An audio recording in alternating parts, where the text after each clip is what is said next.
A colossal structure described in antiquity may still lie buried beneath Egypt's sands. This is not the maze of the Minotaur from Greek myth, but something far more real and staggering, the lost Labyrinth of Egypt. Ancient travelers wrote of a building so vast and complex it made the pyramids seem ordinary, a monument of 3,000 rooms built for pharaohs and gods. Yet today it has vanished almost completely from the earth. By the end of this journey, you will understand the compelling evidence that this wonder existed and the cutting-edge search to find its ruins. We will examine why a great pharaoh needed such an impenetrable complex and what secrets might be sealed in its legendary underground chambers. What does a civilization build when it wants its power to be remembered forever? Our foundational clue comes from a man who walked its halls himself, the Greek historian Herodotus. Visiting Egypt around 450 years before the Common Era, Herodotus was not just a chronicler of past events, he was a traveler in an ancient world, collecting stories and witnessing wonders firsthand. His account of the labyrinth is not a dry historical footnote, it is a report filled with genuine astonishment. He locates this impossible structure near a vast body of water called Lake Moeris in the region known as the Fayum. And his description is staggeringly specific. He tells us it was built as a grand funerary monument for 12 regional kings who ruled in a rare period of cooperation. But the numbers are what truly defy belief. Herodotus claims the labyrinth contained 3,000 rooms, not 100, not 500, but 3,000. He even breaks it down, saying 1,500 chambers were above ground and another 1,500 were duplicated below in a subterranean level. He describes courts and halls and endless colonnades arranged in such a bewildering, intricate pattern that to venture inside without a guide was to be utterly and hopelessly lost. The awe in his writing is palpable. He states plainly that the labyrinth surpassed all the mighty temples and monuments of Greece, that the pyramids were impressive, but this was a wonder of a different order entirely. This vivid testimony is our starting point, the spark for the entire mystery. Yet we must pause here and ask a critical question.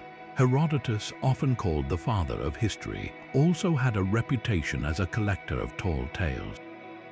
How much of this is a factual account from a reliable eyewitness, and how much is a traveler's tale, amplified by wonder and second-hand stories? To understand the labyrinth's reality, we must first understand the man who described it. What was his motivation in writing this down? Was he seeking to impress his Greek audience with tales of foreign grandeur? Or was he meticulously recording what Egyptian priests, the guardians of ancient knowledge, told him as he stood in the shadow of its walls? The answer lies not in dismissing his account, but in testing it against the landscape itself and the words of those who came after him. Herodotus was not the only ancient traveler left speechless by what he saw.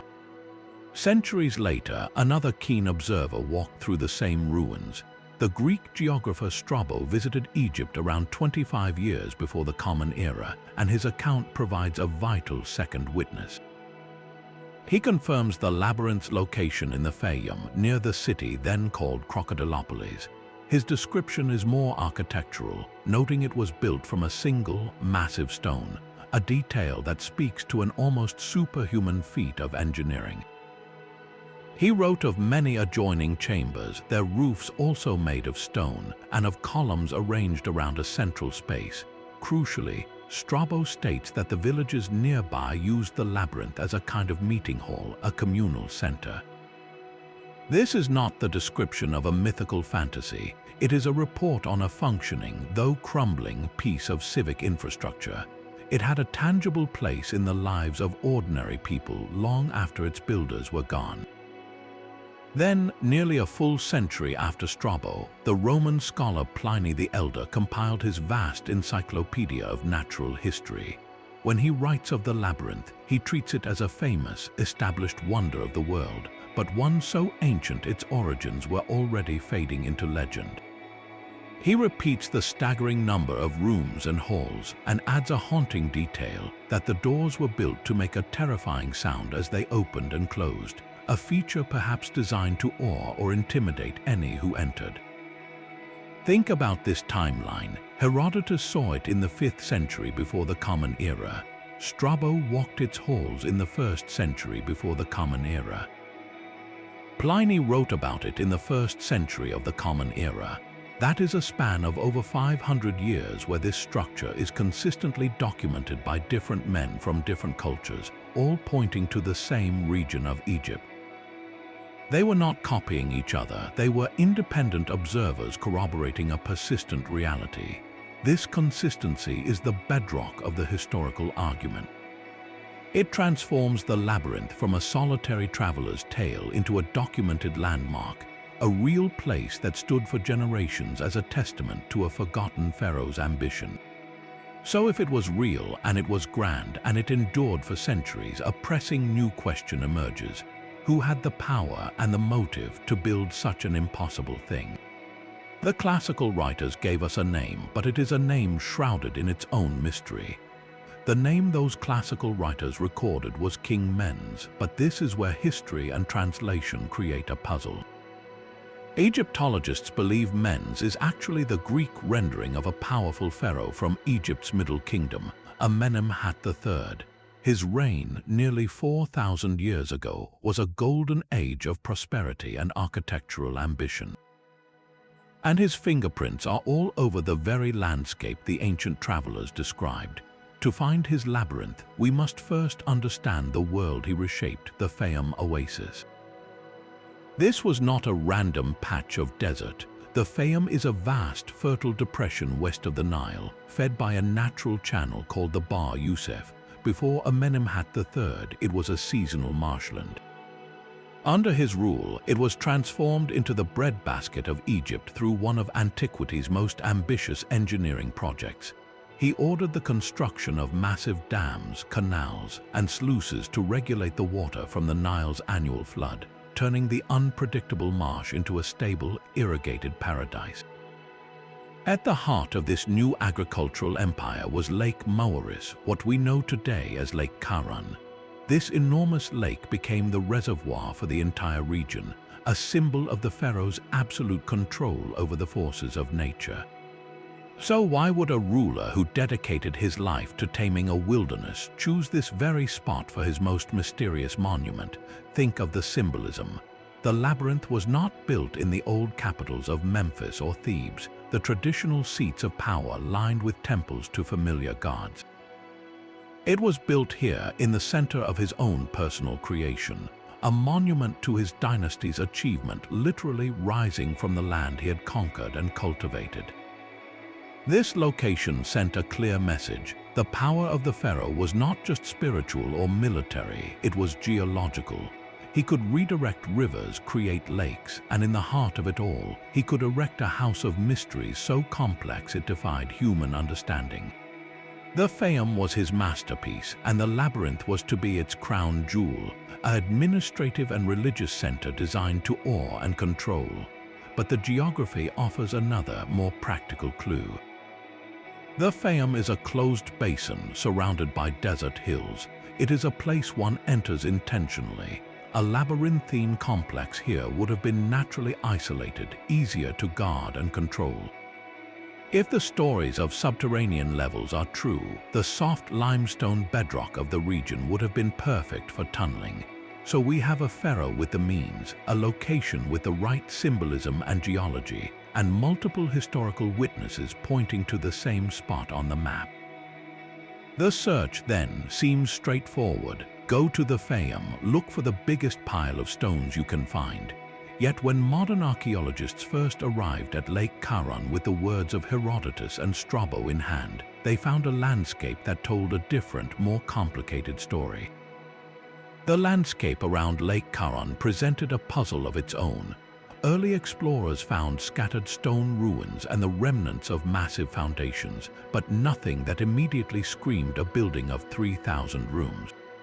This led many to dismiss the ancient accounts as pure exaggeration.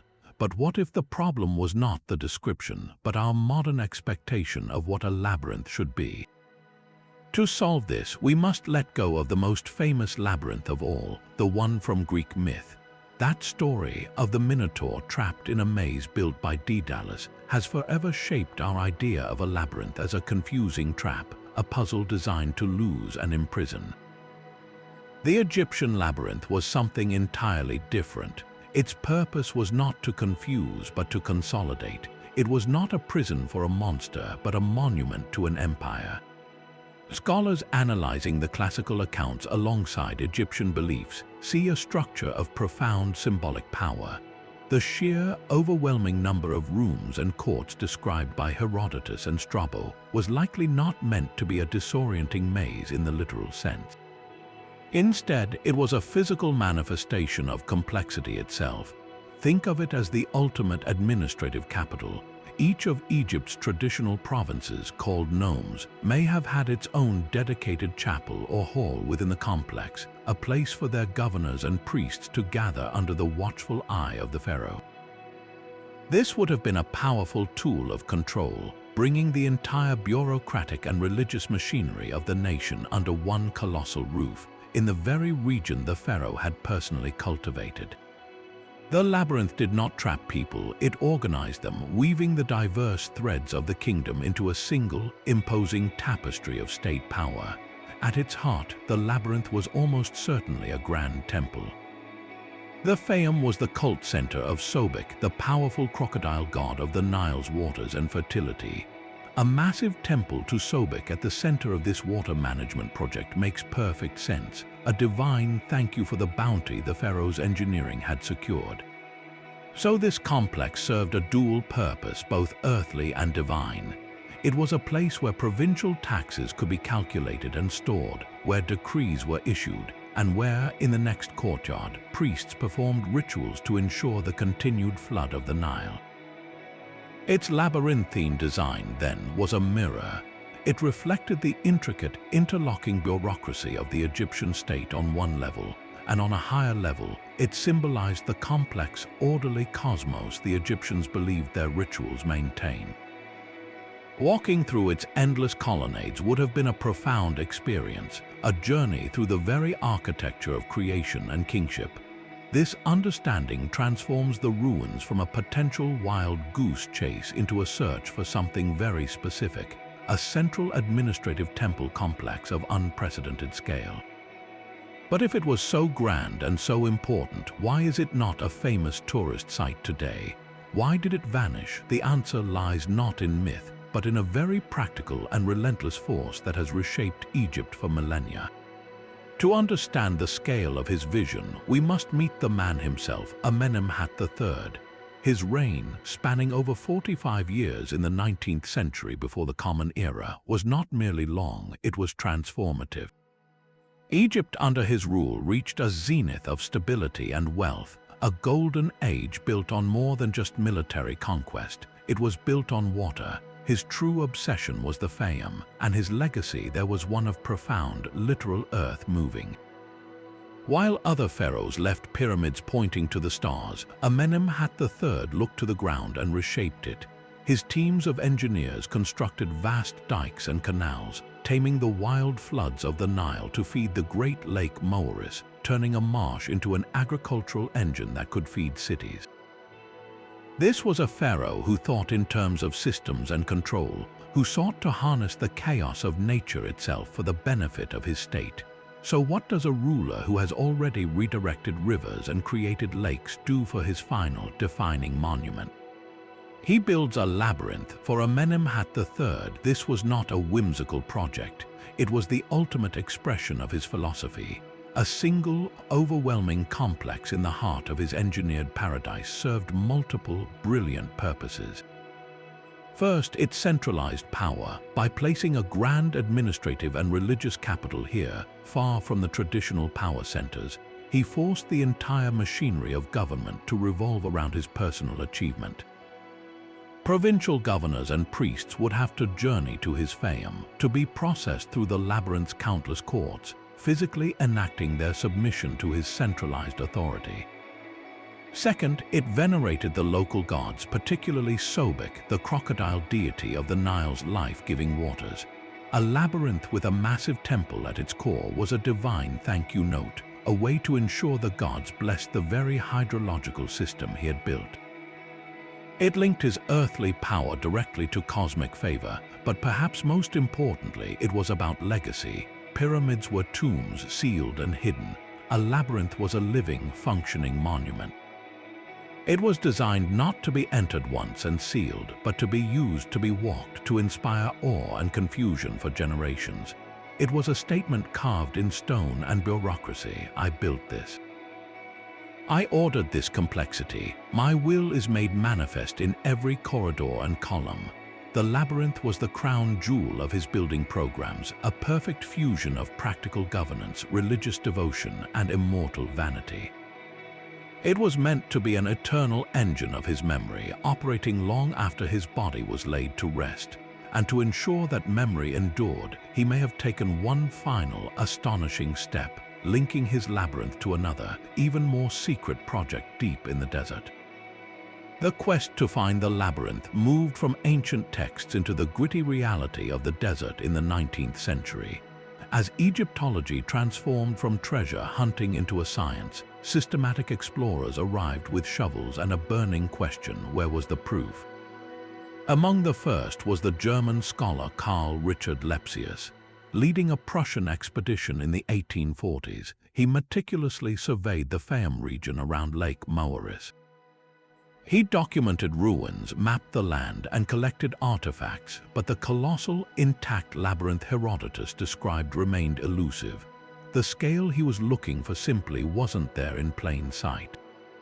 This only deepened the mystery. Had the ancient writers exaggerated, or was the truth buried deeper than anyone had thought?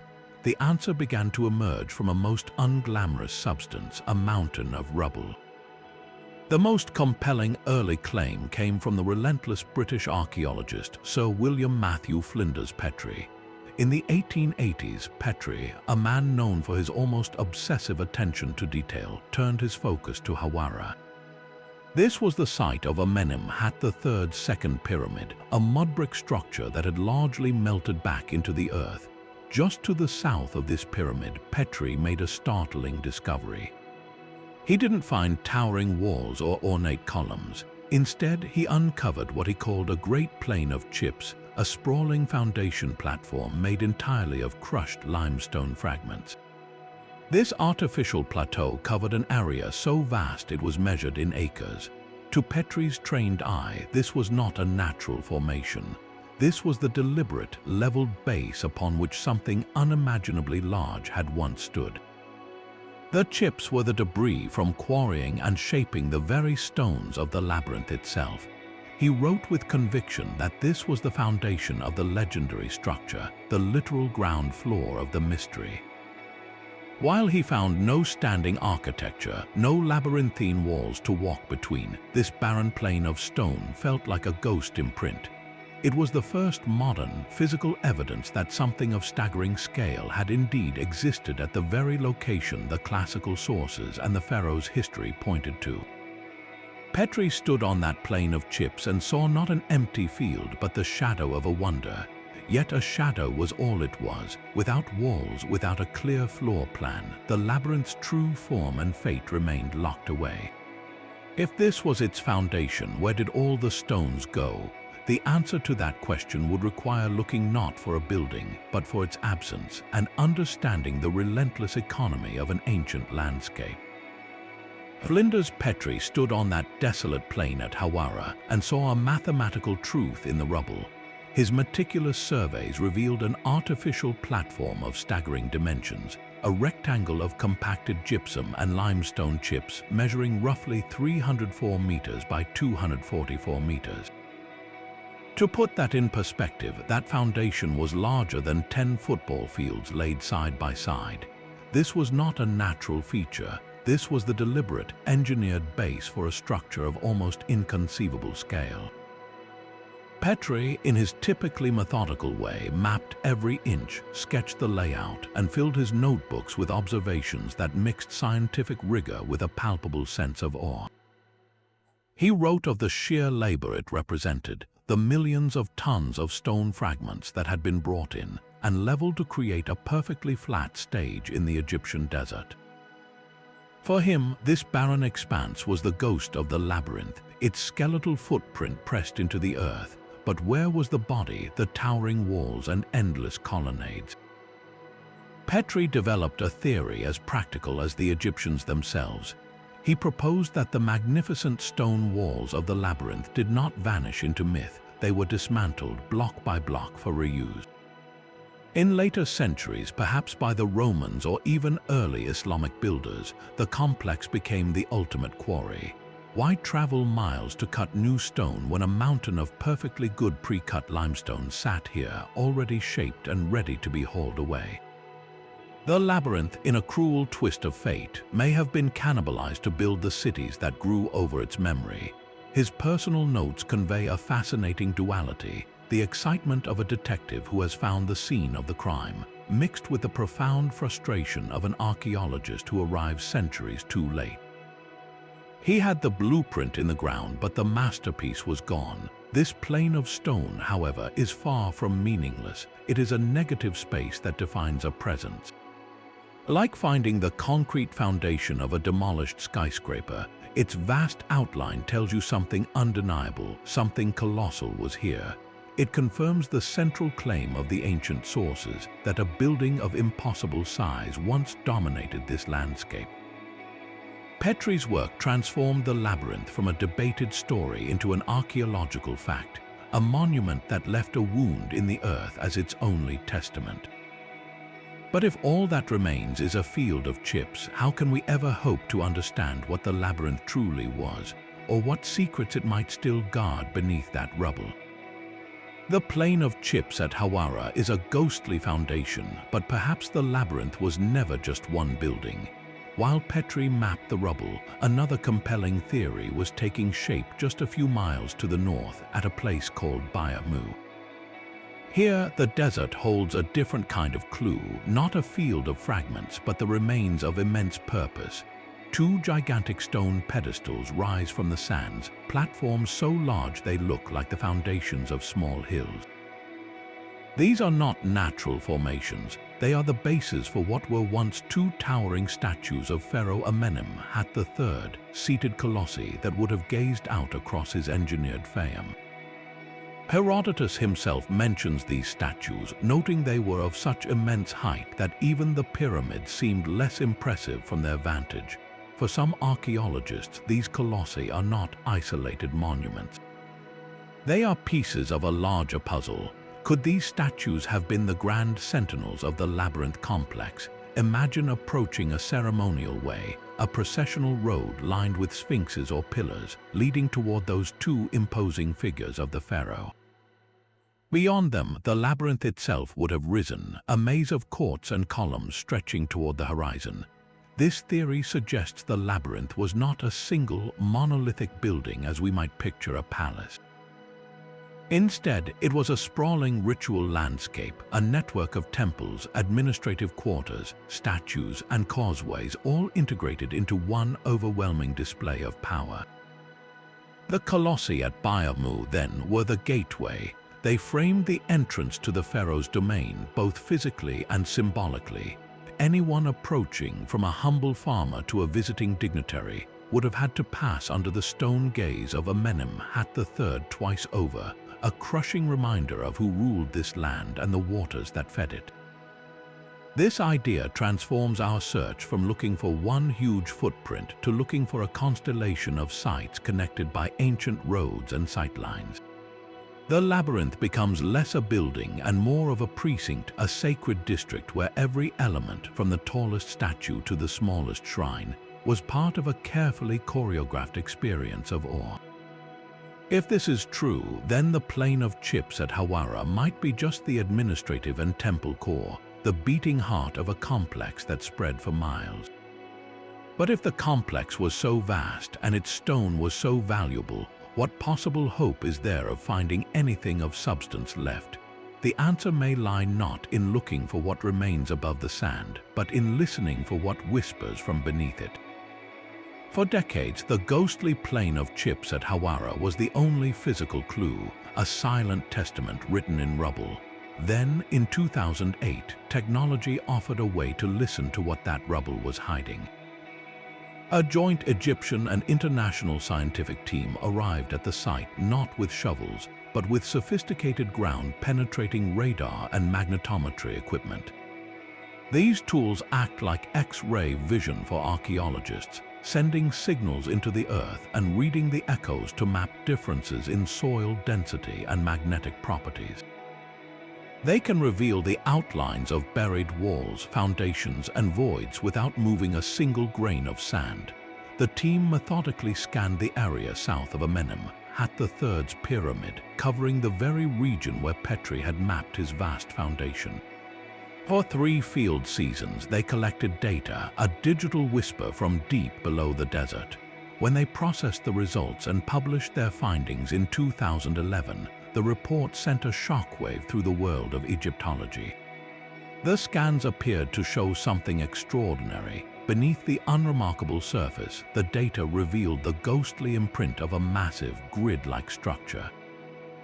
The images suggested a labyrinth in the most literal sense, a dense network of rectilinear walls forming what looked like countless rooms arranged in a tight, repeating pattern.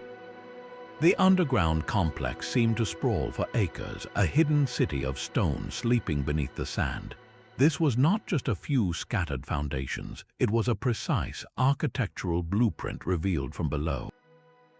The immediate and electrifying conclusion was that this had to be it, the fabled subterranean level of the labyrinth that Herodotus described with such awe 2,500 years earlier.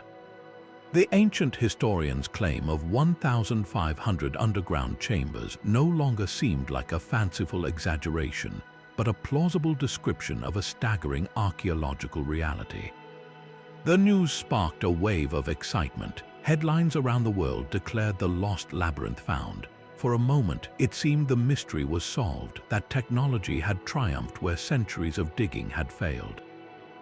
The abstract lines on a radar screen felt like a direct window into the past, a perfect match for the ancient texts. Yet in archaeology, as in any science, initial excitement must always meet the rigorous test of scrutiny. The data was compelling, but what exactly were these lines on the screen representing? The radar images promised a revolution, but science demands more than just a compelling picture. As the initial headlines faded, a wave of sober skepticism swept through the academic community. Leading Egyptologists and geophysicists began to scrutinize the data, and their questions cut to the very heart of the discovery. The most significant critique focused on the nature of the underground patterns themselves. Could the neat, grid-like lines be something other than pharaonic walls? Skeptics proposed a far more mundane explanation, that the scans were actually picking up the remains of much later settlements from the Ptolemaic or Roman periods, built over 1,000 years after Amenemhat III. These later communities often constructed networks of mud brick walls and irrigation channels that, from a radar's perspective, could easily resemble a labyrinthine grid. The team's report itself noted the presence of pottery shards from these later eras on the surface, adding fuel to this alternative theory. Other experts pointed to the geology. The Fayum region is a basin of sedimentary layers, limestone and clay deposited over eons.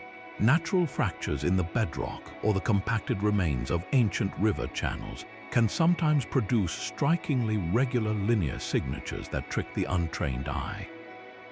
This controversy is a classic and necessary tension in archaeology, especially when technology peers into the unseen. It is the danger of pareidolia, the human tendency to see familiar patterns in random data, like seeing a face in the clouds. Everyone wanted to find the labyrinth, and the radar gave us a pattern that fit our deepest hopes. But wanting something to be true is not the same as proof. The debate highlighted the critical, often underappreciated challenge of archaeological geophysics. The tools are extraordinarily powerful, but they do not provide a photograph. They provide a dataset, a collection of echoes and magnetic readings that require expert interpretation. Reading those signals is as much an art as a science, requiring a deep understanding of local geology, soil conditions, and the full history of human activity at a site. A straight line on a screen could be a pharaonic wall, a Roman drainage ditch, or a crack in the bedrock. Without excavation, a trowel carefully brushing away the sand to touch the actual structure, the data remains a tantalizing, ambiguous clue. This does not mean the radar findings are worthless, far from it. It means they are a beginning, not an end. They tell us unequivocally that there is something significant buried at Hawara, a complex and extensive subsurface anomaly that demands further investigation. The controversy reframes the question from, is it the labyrinth, to what exactly is down there? The answer will only come from the slow, meticulous work of digging, of connecting the digital ghost in the machine to the physical reality of stone and mortar. The debate over the radar images forces us back to the original sources with a sharper question. If we strip away the legend and focus solely on the archaeology, what materials would such a complex have been built from? The answer lies in the very stones of Egypt itself. Herodotus described the labyrinth as a structure of gleaming white stone, and this simple detail is one of his most reliable clues. The primary building material of the Middle Kingdom, especially for monumental architecture in the Fayum region, was limestone. This stone, quarried from the nearby cliffs, is relatively soft when first extracted, allowing craftsmen to carve it with incredible precision. Once exposed to the harsh Egyptian sun, it hardens and takes on a brilliant, almost luminous white appearance. For a pharaoh like Amenemhat III, constructing his grand administrative capital from local limestone was both practical and symbolic. It rooted his monument in the very land he had transformed, a crown of white stone rising from the desert he had made fertile. But for key elements, the doorways, the thresholds, the statues of gods, and the pharaoh himself, something harder and more imposing would have been used. Granite, hauled with immense effort from quarries far to the south near Aswan, was the stone of eternity for the Egyptians. Its incredible durability and stark, polished beauty made it the material for the most sacred and important features. Imagine entering a courtyard of blinding white limestone, your footsteps echoing in the heat, only to pass through a towering gateway framed in polished red or black granite. The contrast would have been deliberate and awe-inspiring, a sensory signal that you are moving from one realm into another. To visualize the lost labyrinth, we must look to the temples that did survive from Amenemhat III's reign. A crucial parallel exists just south of the Fayum at a site called Amenemhat III. Here, the pharaoh built a temple dedicated to the harvest goddess Renenutet and the crocodile god Sobek. Though far smaller than the legendary labyrinth, its architecture provides a direct blueprint for his style. The temple features a classic layout, a processional way leading through a columned hall and into inner sanctuaries. The columns themselves are sturdy and fluted, designed for strength and grandeur. The walls would have been covered from floor to ceiling in raised relief carvings, depicting the pharaoh making offerings to the gods, scenes of agricultural bounty from the Fayum, and intricate hieroglyphic texts proclaiming his deeds. This is the aesthetic language Amenemhat III spoke in stone. Now amplify Amenemhat III 100-fold. Envision not one columned hall, but dozens arranged in a seemingly endless sequence. Picture courtyards opening onto more courtyards, each framed by massive limestone pylons sloping inward, their surfaces alive with colossal images of the pharaoh smiting Egypt's enemies or receiving the blessing of the gods. The sun would have created a dramatic play of light and shadow, with bright, open spaces suddenly giving way to the cool, dim silence of covered colonnades, the air smelling of dust, incense, and stone. This overwhelming scale was not an accident of vanity. It was a precise psychological and theological tool. In Egyptian belief, the temple was not just a house for a god, it was a model of the universe at the moment of creation. Its floor represented the primordial marsh, its columns were the lotus and papyrus plants that first emerged, its ceiling was the star-filled sky. A labyrinth of 3,000 rooms would have been the ultimate expression of this cosmic order, a universe in miniature so vast and complex it could only be navigated by the initiated, by the priests and the pharaoh who served as its stewards. On a human level, the design served a parallel purpose. Just as the cosmos was an intricate hierarchy of gods and forces, the Egyptian state was an intricate hierarchy of officials, priests, and laborers. The labyrinth's countless administrative chambers physically embodied this bureaucratic maze. A provincial governor bringing tribute would have been led through a carefully choreographed journey, from outer public courts through increasingly restricted spaces, each step reinforcing his place in the pecking order, culminating in an audience in a hall that felt like the center of the world. The architecture itself was the mechanism of control, impressing upon every visitor that the state was as vast, ordered, and inscrutable as the cosmos. It was power made manifest in geometry and stone, but to truly secure his legacy, a pharaoh needed more than a monument to visit, he needed one to be buried within. The labyrinth's greatest secret may not have been its halls above ground, but what it was designed to conceal far below the sand. The true power of Amenemhat III's labyrinth may have flowed not from its endless corridors, but from a dark, primordial force worshipped in its deepest chambers. To walk its halls was to enter the domain of Sobek, the crocodile god. This was not a gentle deity. Sobek represented the untamed, dangerous power of the Nile itself, the sudden flood that could bring life or bring devastating destruction. In the ecology of the Fayum, a region literally created by controlled water, the crocodile was the perfect symbol. It was the apex predator of the marshes, a creature of immense strength that could vanish beneath the murky water only to erupt with terrifying speed. By championing Sobek's cult and building his labyrinth here, Amenemhat III was performing a masterstroke of political theology. He was not conquering the chaotic force of nature, he was domesticating it, placing himself as the intermediary between the people and the god's raw power. He even took the god's name, calling himself Amenemhat Sobekotep. Amenemhat Sobek is satisfied. The labyrinth, therefore, was more than an administrative hub. It was the national nerve center for the worship of this fearsome deity. Within its walls, rituals unfolded that would seem bizarre to us today, but were deadly serious to the ancient Egyptians. The complex almost certainly contained sacred pools, elaborate tanks where live crocodiles were kept. These were not ordinary animals, they were seen as living manifestations of Sobek himself.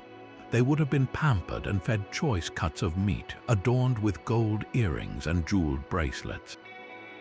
Priests dedicated to their care would have known each crocodile by name, treating them with a mixture of meticulous reverence and palpable fear. When one of these sacred creatures died, it was not discarded. It was given a full mummification ritual, wrapped in fine linen, and buried in a dedicated cemetery with all the rites afforded to a noble. The labyrinth would have been the factory for this entire process, a place echoing with the sounds of splashing water, low chants, and the unsettling, deep bellow of the crocodiles. The air would have carried a complex scent, incense masking the musky, reptilian odor of the pools and the sharp, clean smell of the embalming workshops.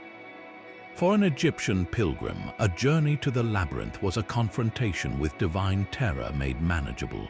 You would not come to ask Sobek for a good harvest directly, that would be far too risky. Instead, you came to the priests who served in the labyrinth, who knew the rituals and incantations to appease the god's volatile temper. You might bring an offering, a small statue of a crocodile, a piece of gold jewelry for the sacred animal, hoping the priests could intercede on your behalf to turn Sobek's destructive power into protective blessing for your family or your fields. This system gave the pharaoh and his priesthood immense, centralized control. By making the labyrinth the sole place where Sobek could be properly worshipped at this scale, Amenemhat III ensured that anyone seeking the god's favor had to navigate his monument, contribute to its economy, and acknowledge his supreme authority as Sobek's chief priest on earth. The fear of the crocodile god was channeled directly into support for the state. This divine role provides the clearest answer yet to the labyrinth's ultimate purpose. It was a machine for converting raw, chaotic power, both natural and political, into a stable, controlled order. The endless administrative rooms managed the grain and wealth that the Fayum's waters produced. The towering temples and sacred crocodile pools managed the spiritual forces that governed those very waters. Every aspect was interlocked, a perfect closed system. The pharaoh who redirected rivers also redirected faith, building a monument so vast and complex that it became the only possible container for the terrifying, magnificent power it was designed to honor. But if the labyrinth was the beating heart of this cult, where did its influence truly end? The answer may lie in the silent, sun-baked desert far from the water's edge, in a place where the pharaoh sought a different kind of eternity. Herodotus's claim of 1,500 underground rooms forces us to look down into the earth itself. This is the labyrinth's deepest mystery, a hidden dimension beneath the sprawling administrative halls and sacred pools. What possible purpose could such an immense subterranean level serve? The answer lies not in a single function, but in a layered one, reflecting the Egyptian mind that saw no separation between the practical, the sacred, and the eternal. First, consider the most straightforward possibility: storage. The Fayum was the granary of Egypt, and the labyrinth was its administrative heart. Those underground chambers could have been colossal, climate-controlled silos for the kingdom's grain reserves, a national bank of food security carved into the cool limestone. But grain was just one form of wealth. Other vaults might have held the ritual treasures of the Sobek cult, golden statues, ceremonial regalia, and the tribute brought from every province. This transforms the labyrinth from a monument into a functioning fortress of economy, its true wealth and power literally buried and protected. Yet the Egyptians did not just bury treasure, they buried their dead with profound ritual purpose. This leads to the second, and perhaps most likely primary function, a necropolis. We know from other sites that the cult of Sobek maintained extensive cemeteries for its sacred crocodiles. The labyrinth's underground level would be the ultimate expression of this practice, a vast, organized catacomb for hundreds, perhaps thousands, of mummified crocodiles, each interred as an incarnation of the god. But it wouldn't stop there. High priests of the cult, temple officials, and maybe even members of the royal family associated with the Fayum project could have been granted the ultimate honor, burial within the sacred maze itself. Imagine endless corridors lined with niche after niche, each containing a linen-wrapped form, be it reptile or human, resting in the silent, perpetual dark. This would make the underground labyrinth a city of the dead, mirroring the bustling city of the living above. This mirroring touches on the third, most profound layer, symbolism. In Egyptian cosmology, the underworld was not just a place of death, but a realm of regeneration where the sun god traveled each night to be reborn at dawn. A ritual space designed to replicate that journey would be the ultimate religious tool. Certain sealed chambers deep within the complex could have been used for initiation rites or sacred dramas, where priests reenacted the mythic battles and trials of the underworld. Passing through the labyrinth's dark, confusing passages could have been a physical ordeal meant to symbolize the soul's journey, emerging into the sun-lit courtyard above representing rebirth and eternal life. The terrifying sound of the doors that Pliny mentioned would fit perfectly here, a manufactured awe in a carefully staged spiritual experience.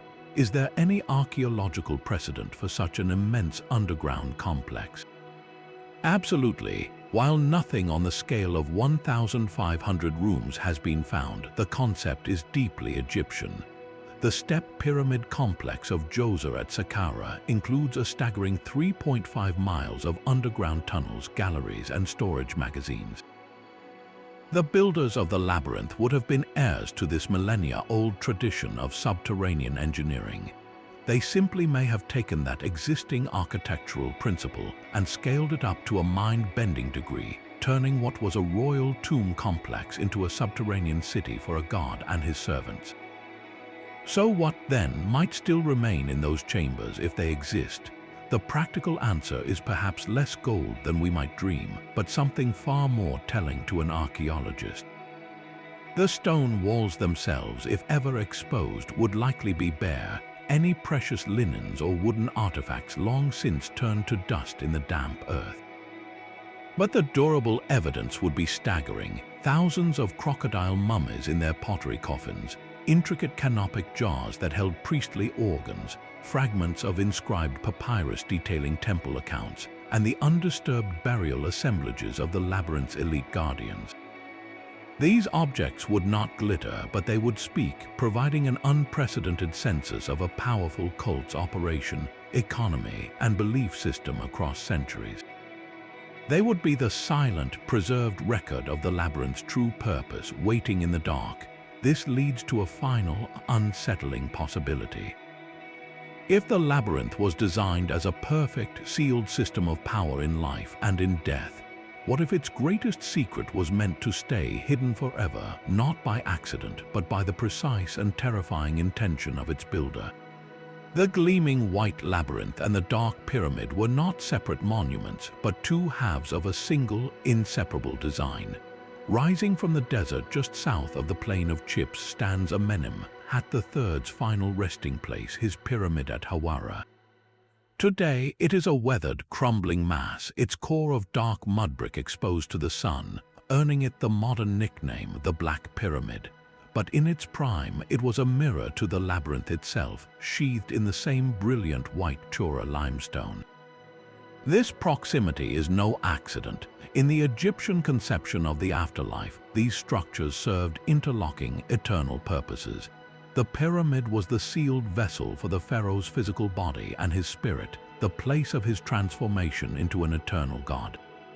But a god required service, offerings, and a place for his living presence to be honored. That was the role of the mortuary temple, and the labyrinth, with its countless halls and altars, was almost certainly designed to be the most magnificent one ever built.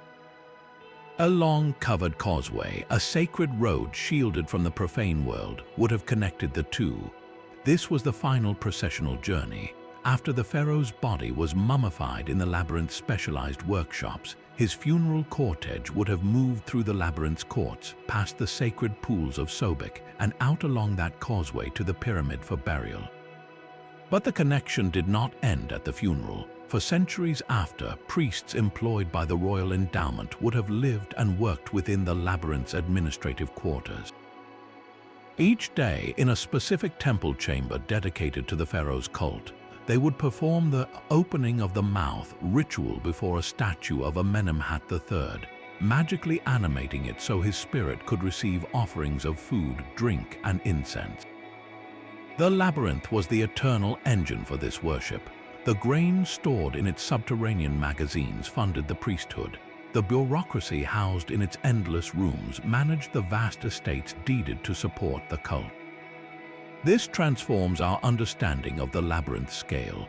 It was not merely an oversized temple. It was a perpetual motion machine for immortality, a factory designed to manufacture and sustain a pharaoh's divine status forever.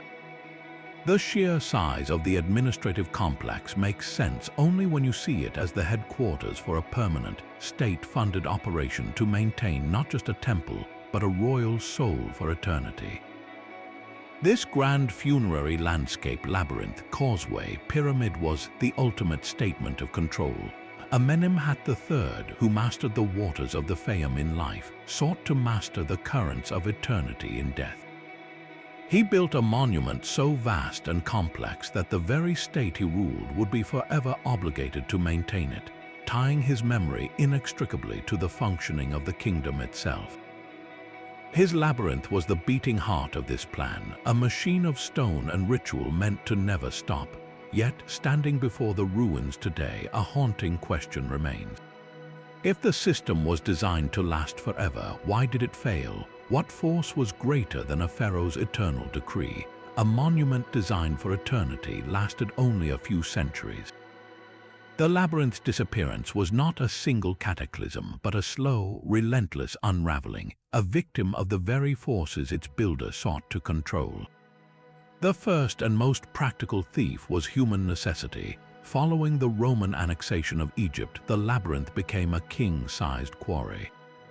Why expend immense effort to cut new limestone blocks when a mountain of perfectly shaped premium stone sat ready for the taking?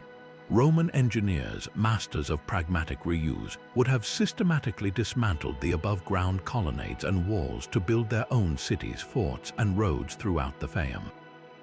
The gleaming white facade of Amenemhat III's power was likely carted away to become the foundations of houses, the walls of granaries, or the paving of streets in Crocodilopolis. This process continued for generations through the Byzantine era and into the early Islamic period. Each new wave of settlers saw not a sacred labyrinth, but a convenient source of high-quality building material. The grandest stones, the granite doorways and statues, would have been among the first to go, prized for their durability and beauty. This was not vandalism in the modern sense, it was simple economics. The labyrinth's physical substance was too valuable to leave standing as a ruin. While humans took the walls, nature attacked the very ground they stood upon.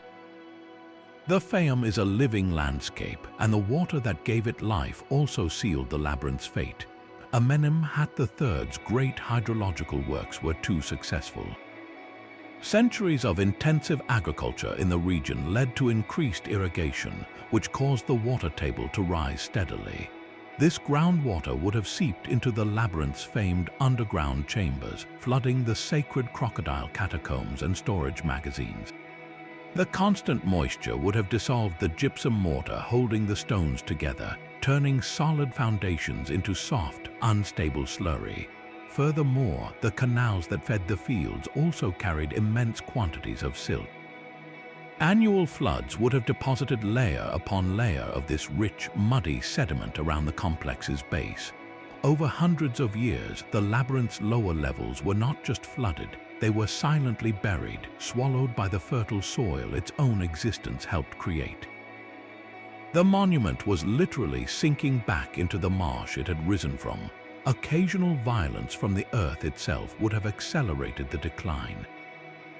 Egypt sits on several active fault lines, and a major earthquake could have toppled columns that had already been weakened by water erosion and human scavenging. A single seismic event might have turned a standing colonnade into a chaotic pile of rubble, making the stone even easier for locals to haul away. By the time medieval Arab historians and travelers passed through the Fayum, the landscape told a confusing story. They wrote of a vast, strange pavement of stone chips, a plain of fragments that stretched farther than the eye could see. This was all that remained of the labyrinth's footprint, the compacted foundation bed that Flinders Petrie would later map. The towering walls, the echoing halls, the statues of gods and kings, all were gone. The labyrinth had not vanished into thin air, it had been dissolved, block by block, into the fabric of a newer Egypt, while its roots drowned in the silent, rising water. Its disappearance was so total that its very existence drifted back into the realm of legend, a phantom in the desert that only the oldest books remembered. This raises one final, compelling possibility. If the lower chambers were flooded and sealed by silt, could they still be down there, preserved in their watery tomb, waiting for someone to look in the right place? The silence that fell over the labyrinth's ruins was not an ending but a transformation. As its stones dissolved into the landscape, its memory began a long, strange journey through the centuries, morphing from a physical place into a powerful idea.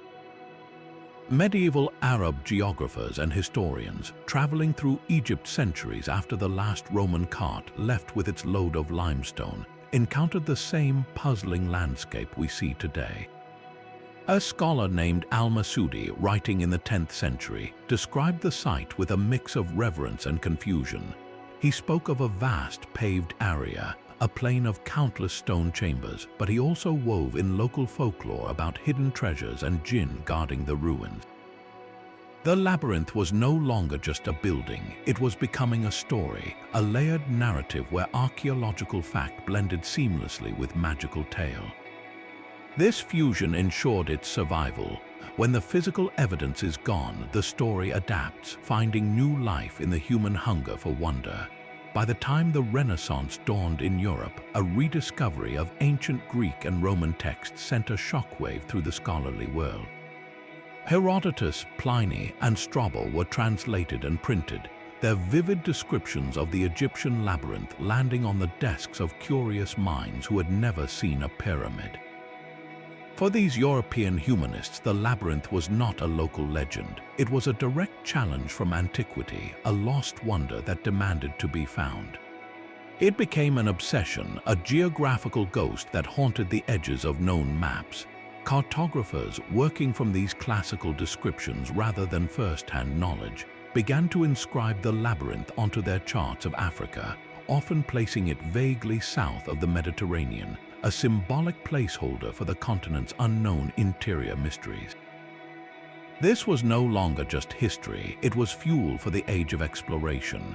The idea of a lost, impossibly complex city of stone helped drive the notion that fabulous discoveries awaited those brave enough to map the blank spaces on the globe.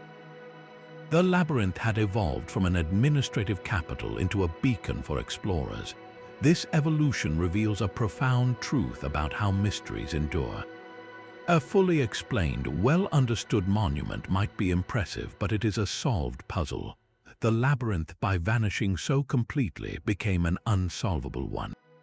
Its absence created a vacuum, and human imagination rushed in to fill it. Without a ruin to point to, the story was free to grow, to become whatever each new era needed it to be. For medieval Islamic scholars, it was a cautionary tale about the greatness of ancient civilizations that even they could not fully decipher.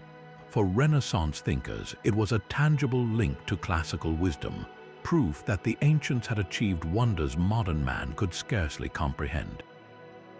The labyrinth became a symbol of impenetrable complexity itself, a shorthand for any problem or system too vast to easily understand. In a way, its physical destruction was the very thing that granted it immortality as a concept. The quest to find it was no longer just about locating rubble, it was about reclaiming a fragment of lost human genius. This enduring power of the story sets the stage for our final, modern question. With all our satellites and sensors, with this legacy of obsession behind us, what happens when we return to that plane of chips not as dreamers, but as detectives armed with the most sophisticated tools in history? The controversy surrounding the radar images forced a crucial shift in the search. Today, the quest for the labyrinth has moved from the realm of sensational discovery into the meticulous, often painstaking, work of modern archaeology. While the 2008 survey ignited global headlines, the follow-up has been deliberately slower and more methodical.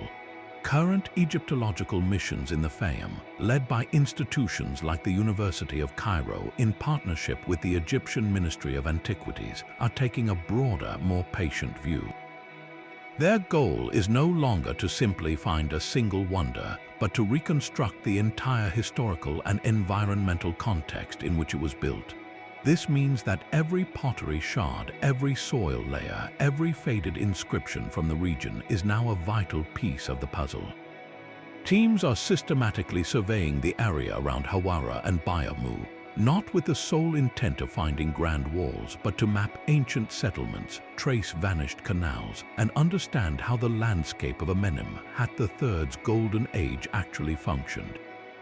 They use high-resolution satellite imagery to detect subtle traces of buried structures invisible from the ground, and then follow those digital clues with carefully placed test trenches. The work is less about a dramatic reveal and more about assembling a mosaic, one tiny, weathered tessera at a time. For instance, by analyzing thousands of pottery fragments scattered across the plain of chips, archaeologists can date the periods of heaviest human activity. They might find evidence of the Middle Kingdom construction phase, followed by layers of Roman-era pottery that confirm the site was reused centuries later, which could explain some of the confusing radar signatures. Each season of digging adds another data point, slowly building a three-dimensional understanding of what this place was across millennia. This contextual approach is quietly yielding profound insights. Recent studies of the region's ancient hydrology are revealing the precise engineering of Amenemhat III's waterworks, showing how canals fed not just fields, but possibly the sacred pools within the labyrinth itself. Excavations at nearby temple sites are clarifying the architectural style and religious rituals of his reign, providing a template for what might have once stood at Hawara. The search has become an exercise in deep listening, where the desert's whispers about trade routes, climate shifts, and daily life are just as important as its shouts about lost monuments. This patient science may seem less thrilling than a ground-penetrating radar revelation, but it is arguably the only path to a real answer. It builds a stable platform of evidence upon which the grand story of the labyrinth can either stand or fall. The question is no longer, is there a grid on a screen, but what does the totality of the evidence from the ground up tell us about what was here? This meticulous process honors the complexity of the past, treating the labyrinth not as a trophy to be unearthed, but as a profound historical phenomenon to be understood. And as this foundation of knowledge grows firmer, it allows us to ask a more daring question with greater confidence. If we accept that something monumental was built and then systematically erased, what does its enduring ghost, this persistent story, truly mean for us today? The power of a lost wonder is measured not just in stone, but in the stories it refuses to let die. While archaeologists sift through pottery and soil, the Egyptian labyrinth has found a vibrant second life far from the desert, in the boundless realm of popular culture. Here it is often reborn, fused with its more famous Greek cousin, the maze of the Minotaur. This blending is understandable, a kind of narrative shorthand where two ancient ideas of impenetrable complexity become one. Yet, even in this fusion, the original mystery exerts its pull. Take the blockbuster video game Assassin's Creed Origins, set in Ptolemaic Egypt. Players can explore a stunning digital reconstruction of the Fayum, and central to one questline is the Hawara labyrinth. The game's designers clearly did their homework, drawing from Herodotus's descriptions to create a vast, sun-drenched complex of white stone courtyards and shadowy interior passages. But true to the series' speculative nature, they fill it not with bureaucratic scribes, but with hidden treasures, secretive cultists, and perilous puzzles. It is a fictional adventure, yet it introduces millions of players to the very real historical question: what was this place? The game becomes a gateway, its exciting fiction prompting players to search online for the truth behind the pixelated wonder, blurring the lines between entertainment and education in a powerful way. Beyond games, the labyrinth is a staple of documentary television and speculative literature. Countless programs frame it as one of history's great unsolved puzzles, often pairing dramatic reenactments of pharaohs and priests with sweeping aerial shots of Lake Moeris. These shows, while sometimes leaning into sensationalism, serve a crucial purpose. They renew public fascination with each generation. They take the academic debate over radar anomalies and foundation chips and translate it into a visual, emotional quest. A viewer might not remember the name Amenemhat III, but they will remember the image of a massive, buried grid on a radar screen and the narrator's compelling question, could this be it? This cycle of speculation, while occasionally distorting the nuanced archaeological facts, ensures the labyrinth never fades from our collective imagination. It is constantly rediscovered, reimagined, and reintroduced to a global audience. This enduring presence across books, screens, and controllers is a profound testament. It proves that the most compelling mysteries are not those that are solved, but those that remain tantalizingly out of reach. The factual labyrinth may be a field of rubble and scholarly debate, but the cultural labyrinth is a living, evolving idea. It adapts to our modern myths, becoming a setting for digital heroes and a subject for televised detective stories. Each new interpretation, no matter how fictionalized, is a form of homage. It whispers that the ambition of a pharaoh who reshaped a landscape and built a house of 3,000 rooms was not in vain. His desire for eternal memory has achieved a strange, digital immortality he could never have conceived. The stones are gone, but the story is indestructible, endlessly rebuilt in the architecture of our imagination. And that very act of rebuilding begs a final, reflective look, not at the past, but at ourselves. This impulse to build the inscrutable is not unique to the banks of the Nile. From the deserts of the American Southwest to the jungles of Cambodia, human hands have repeatedly crafted spaces designed to confound and transform. Consider the Hopi people of the American Southwest. For centuries, they have constructed and used sacred underground chambers called kivas. Entered by descending a ladder through a single opening in the roof, the kiva is a circular, windowless space, a world apart from the world above. Its architecture is a deliberate labyrinth of the spirit. The dark, enclosed interior represents the mythological place of emergence, the womb of the earth from which the Hopi believed their ancestors climbed into this world. Rituals performed within are journeys back to that primordial source, a symbolic navigation through layers of time and belief to reaffirm the community's connection to the cosmos. The path is not marked on a floor, but mapped in ceremony, a winding spiritual passage contained within a simple, profound room. Half a world away, in the jungles of Cambodia, lies a labyrinth of an entirely different scale but a similar purpose. The temple complex of Angkor Wat, built in the 12th century, is a vast stone model of the Hindu universe. Its towering central spire represents the mythical Mount Meru, the axis of the world. Surrounding it are concentric rectangular galleries and courtyards separated by wide moats. To move from the outer wall toward the sacred center is to pass through a series of increasingly restricted and ornate spaces, crossing bridges over water that symbolizes the cosmic ocean. The layout is a mandala made walkable, a physical and spiritual maze where the very act of progression past intricate bas-reliefs depicting epic myths through narrow, echoing corridors purifies the pilgrim. The complexity of the path mirrors the complexity of the cosmology, making the architecture itself a teacher and a test. Why does this archetype appear again and again? Whether built from earth like the kiva or from sandstone like Angkor, these structures share a core function. They are machines for focused experience. A labyrinth, in its truest sense, is not about getting lost, but about being guided through a controlled disorientation. It removes the familiar, the straightforward, and forces a different kind of attention. In a defensive context, like the twisting tunnels of a medieval castle keep, this confusion protects a physical treasure. In a sacred context, it protects and reveals a spiritual one. The winding path slows the body, which stills the mind, making it receptive to revelation. The journey through the complex becomes a metaphor for the journey of life, or the soul, with its trials, choices, and ultimate goal. Seen through this global lens, the Egyptian labyrinth at Hawara transforms. It is no longer just an outlier of pharaonic ego, but a profound expression of a universal human language written in stone.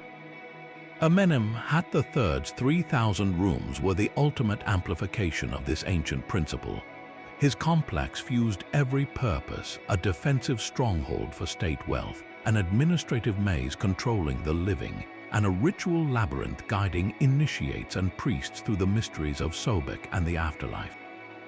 It was designed to be the most overwhelming architectural experience on Earth, a tool to humble every visitor from provincial governor to foreign envoy and reshape their understanding of power and the divine. When Herodotus stood bewildered in its halls, he was participating in a ritual as old as humanity itself, the ritual of being deliberately, magnificently overwhelmed by a space designed to put you in your place within a grander order. His awe was not a bug in the design, it was the entire point. This comparative view begs a final, deeply personal question, one that moves us from admiring ancient blueprints to feeling their echo in our own lives. These grand comparisons reveal a pattern, but they also sharpen the specific, stubborn mysteries that still cling to the sands of Hawara. After all the texts, the surveys, and the speculation, the Egyptian labyrinth remains a constellation of brilliant, unanswered questions. The first and most fundamental puzzle is its exact location. The consensus points firmly to the area south of Amenemhat III's pyramid, that vast plain of Chip's Petrie map. The classical sources all point to the Fayum, and the radar anomalies there are undeniable. Yet, could we be looking in the right region but the wrong spot? The Fayum is large, and other sites like Bayamu with its colossal statue bases suggest the complex might have been a distributed ritual landscape, not a single centralized footprint. Is the true heart of the labyrinth beneath our feet at Hawara, or are we standing on just one administrative wing of a wonder that stretched for miles? This leads directly into the second enigma, its full, true extent. Herodotus gave us the staggering number of 3,000 rooms. Was this a literal count, a symbolic figure, or a traveler's overwhelmed estimate? If the labyrinth was primarily a temple complex, even a vast one, 3,000 cult chambers seems excessive. But if it was designed as the consolidated administrative capital for all of Egypt's provinces, with storage, workshops, housing, and temples, that number begins to feel more like a description of a small, walled city. Did its boundaries encompass the satellite sites around Lake Moeris? Without discovering a foundation inscription or a complete ground plan, we are left measuring a phantom. Then there is the most tantalizing question of all, the subterranean network. Herodotus was adamant about the duplicate 1,500 rooms below ground. The controversial radar scans seem to promise exactly that, a ghostly grid. But is that grid pharaonic masonry, later Roman irrigation ditches, or natural geology? If those chambers are real and could be entered, what would we find inside? The logical answers are both practical and profound. We might discover the silt-flooded catacombs of the sacred crocodiles, thousands of mummified reptiles in their pottery coffins, a direct window into the Sobek cult scale. We might find the flooded state granaries or the sealed burial vaults of the labyrinth's high priests.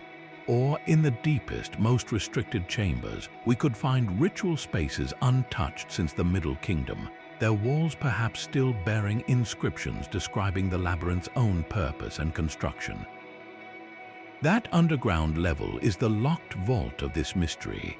Understanding what we might find there forces us to confront the fourth great puzzle, the labyrinth's primary function. Was it more religious, administrative, or funerary? The evidence suggests it was a masterful fusion of all three, a triple-layered machine. Its religious heart was the temple to Sobek, appeasing the god of the waters that fed the Fayum. Its administrative body was the bureaucratic engine that managed the region's wealth and the royal funerary cult.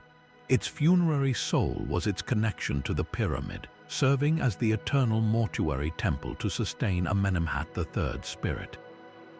The genius of the design was that these functions were inseparable, each propping up the other. The grain stored in its magazines funded the priests who performed the rituals that ensured the pharaoh's divine favor, which legitimized the state that collected the grain.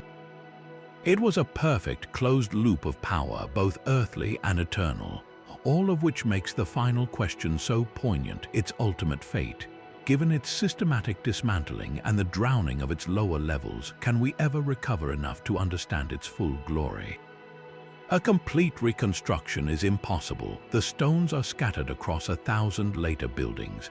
But modern archaeology is less about rebuilding monuments and more about rebuilding understanding. A single, carefully excavated underground chamber, even one filled only with mud and crocodile coffins, would be a revelation. It would prove the scale, confirm the cult practices, and provide organic material for precise dating. We may never walk its colonnades, but we could finally hear the whispers from its buried halls. The labyrinth's greatest secret may no longer be its location, but the stunning completeness of the story that might still be preserved, not in towering stone, but in the silent, waterlogged mud below. These lingering questions create a vacuum, and human imagination abhors a vacuum. When faced with a loss as staggering as a monument of 3,000 rooms, the temptation is not just to find an answer, but to find a spectacular one. This is where the story of the labyrinth branches into the realm of fringe theory, a space populated by ancient astronauts, lost civilizations, and hidden technologies. Some propose the labyrinth was not a temple or a granary, but a colossal ancient power plant, its maze of chambers designed to harness telluric earth energies or acoustic resonance. Others weave it into the myth of Atlantis, suggesting it was a repository for the advanced knowledge of a sunken civilization, a library in stone meant to preserve secrets we can no longer comprehend. The most popular fringe narrative ties its impossible scale and precision to extraterrestrial visitors, arguing that such a feat was beyond human capability 4,000 years ago, requiring alien architects or tools. Mainstream archaeology respectfully but firmly rejects these explanations, and the reasons are rooted in evidence, not closed-mindedness. The power plant theory falters on a simple point. We have no artifacts, no wiring, no mechanisms, no textual references to anything resembling energy generation from the site, only descriptions of rituals, administration, and storage. The Atlantean connection relies on a myth recorded by Plato 2,000 years after Amenemhat III, with no tangible link to the Egyptian archaeological record. The alien hypothesis commits what scholars call the fallacy of presentism, underestimating ancient human ingenuity because we, in our modern arrogance, cannot immediately grasp how they did it. We have the quarries at Tura, we have the worker settlements at Giza, we have the engineering plans for the Fayum's waterworks. The evidence shows a clear, incremental progression of Egyptian engineering over centuries. The labyrinth represents the pinnacle of that tradition, not a sudden, inexplicable leap. To credit aliens is to discredit the breathtaking achievement of the ancient Egyptians themselves. Yet, to dismiss these fringe ideas entirely is to miss their deeper value. They are not about facts, but about feeling. They speak to a profound and very human desire. When we stand before the plain of chips at Hawara, the gap between Herodotus's glorious description and the barren reality is emotionally immense. The standard archaeological explanation, while convincing, can feel clinical, a story of bureaucracy, silt, and quarries. It explains the how, but for some, it fails to match the awe of the why. Fringe theories rush in to fill that emotional gap. They restore the wonder. They propose that the labyrinth was as mystically powerful as it felt to those ancient travelers who wrote about it. In doing so, these narratives perform a strange service. They keep the mystery alive in the public imagination, often reaching audiences that academic journals never will. They highlight our innate craving for the extraordinary when confronted by the shadows of our past. The labyrinth, in all its vanished glory, is a perfect screen upon which we project our own modern myths about lost golden ages and hidden truths. Its very absence makes it powerful, so while the stones may argue for a pharaoh's practical genius, the enduring legend reminds us that some ruins are built not just from limestone, but from our endless need for wonder. The true treasure of Hawara may not be a hidden chamber, but the search itself. This centuries-long quest for the labyrinth has done far more than scan empty deserts. It has fundamentally shaped how we uncover the past.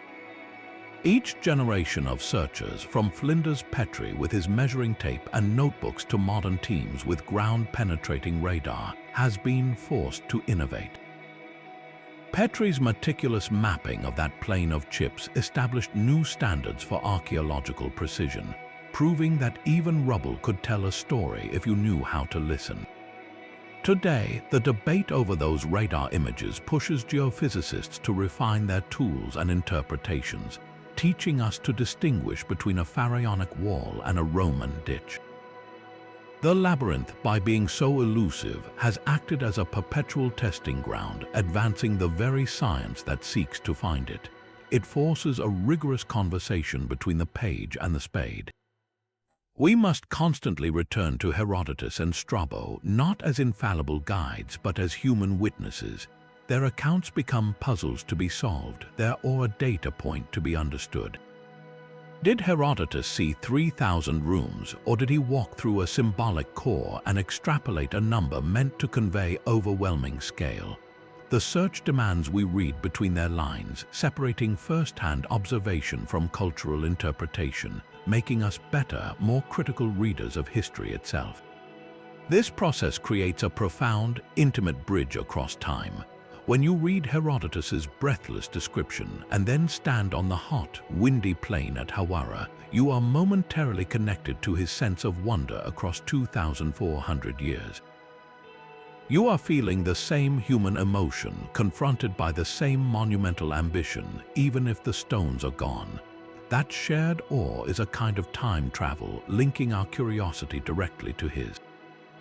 At its heart, then, this is not merely an archaeological dig. It is a celebration of an unbroken human impulse, the drive that sent medieval travelers to the Fayum, that filled Renaissance maps with conjectures, and that loads data into supercomputers today is identical, a relentless need to know, to solve, and to connect. The labyrinth story is so powerful because it is unfinished. Its absence is an invitation. It reminds us that our history is not a sealed book, but a fragmented manuscript with lost pages still buried in the earth. Every survey, every trench, every debated line on a radar screen is a testament to our refusal to let those stories fade. We keep looking not just for the glory of Amenemhat III, but for the glory of our own enduring curiosity, a force that can turn a field of stone chips into a gateway to eternity. The prospect of discovery hangs over Hawara like a held breath. Suppose one day a careful excavation breaks through a sealed limestone doorway and a camera probe slips into the dark. The dust of millennia swirls in the beam of light, then settles to reveal a chamber untouched for 4,000 years. This would not be a mere addition to the archaeological record. It would be an explosion of light in a dark room, the single greatest find since the discovery of Tutankhamun's tomb. But where Tut's tomb was a pharaoh's private collection, the labyrinth would be a civilization's living archive. The first glimpse would likely be of countless pottery coffins, row upon row, each containing the mummified form of a sacred crocodile, a silent army of Sobek's incarnations. Their linen wrappings, perhaps still bearing traces of gold leaf and painted eyes, would tell us not just of ritual, but of the scale of devotion, the number of priests required, the economy of a god. Beyond the animal catacombs, other chambers could hold the true time capsule. Imagine a sealed administrative hall, its floor still littered with the papyrus records of the temple scribes. These would not be grand royal decrees, but the day-to-day ledger entries that make history real. Lists of grain shipments from the provinces, inventories of temple jewelry, work rotas for the priests, even private letters. This would be the Middle Kingdom caught in mid-sentence, allowing us to hear the mundane hum of the state machine that Amenemhat III built. The walls themselves might solve the central mystery, lined with intricate reliefs and hieroglyphic inscriptions that are not yet worn by centuries of wind and sand. These could be the building texts, the pharaoh's own justification for the labyrinth, naming its architects, detailing its purpose, and providing a map in stone of its legendary 3,000 rooms. We could finally read the monument's own autobiography. The global impact would be instantaneous and profound. The discovery would dominate every news cycle, not for a day, but for years. Every new fragment of papyrus, every perfectly preserved artifact would be a headline. History textbooks would require new chapters, not about wars and kings, but about the intricate workings of belief, bureaucracy, and water management in one of humanity's first superstates. Scholars would have a new Rosetta Stone for understanding the Egyptian mind, not through the lens of death like the pyramids, but through the lens of organized, functioning life. The world's museums would vie for exhibits, and the site itself would become a pilgrimage point, drawing millions to stand at the threshold of a rediscovered wonder. This hopeful speculation is not mere fantasy, it is the fuel. It is the quiet dream that powers every meticulous soil sample, every careful brushstroke in the sand. It is the belief that somewhere beneath that unassuming plain, the labyrinth is not truly gone. It is simply waiting in the perfect, silent dark for our light to find it again. The sands of the Fayum hold their silence, but the question lingers in the dry air. Does the Labyrinth of Egypt still lie hidden? The sheer weight of testimony, from the stunned pen of Herodotus to the meticulous maps of Petrie, argues that something monumental was here. The ghostly grid on a radar screen, whether ancient wall or later ditch, whispers that something still is. We have the words, we have the footprint, we have the compelling, frustrating trail of clues that leads to a single, tantalizing conclusion. The earth itself, however, guards the final verdict. For now, the labyrinth remains poised between history and legend, a colossal shadow cast by the ambition of a pharaoh who sought to build his eternity in stone and bureaucracy.